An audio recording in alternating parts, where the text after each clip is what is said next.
var. Talib bəy, istərdim sizin fikrinizi öyrənim. Haradan eşitdiniz bu şirkətlə bağlı, necə məlumatlandınız?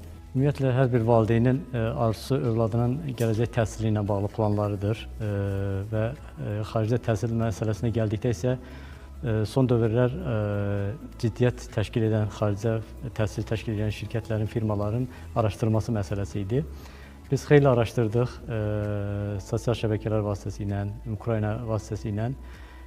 Axırda NF Education-la tanış olduq, Faiq bəylə tanış olduq. Ofisinə dəvət elədi Faiq bəy, çox sağ olsun, isti qəbul elədi və bizə ixtisas haqqında universitetin bizi də narahat edən məsələlərdən biri Azərbaycan Respublikasında tanınan dövlət universitetlərindən bağlı qeydiyyat məsələsi idi.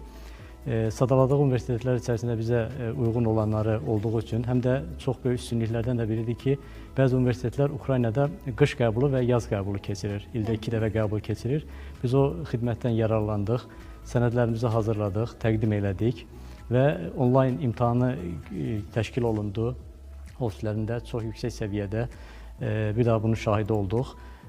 Baxmayaraq ki, hal-hazırda Ukraynada mövcud vəziyyəti hamımız bilirik və təhsilin gələcəyi haqqında şübhələrimiz də var idi.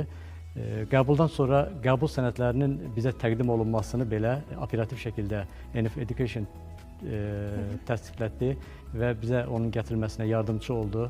Və bundan sonraki onlayn təhsillə bağlı da narahatçılıqlarımıza son qoymaqdan ötəri onlayn şəkildə dərs saatlarının bizə verilməsi və tədrisin onlayn şəkildə təhsilin aparılmasının keyfiyyət məsələsi də bizim üçün vacib amillərdən biri idi.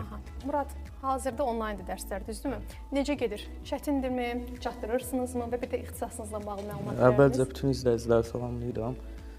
Onlayn dərs məndən ötürü daha rahatdır, daha yaxşıdır.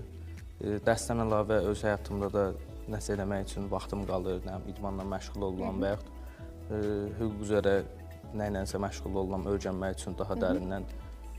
Onlayn dərslər yaxşıdır mənim üçün, rahatdır. Digər məşğuliyyətlərə də vaxt ayıra bilirsiniz, həmçinin də dərslərinizə. Lap gözəl, Faiq bəy, hazırda Ukraynada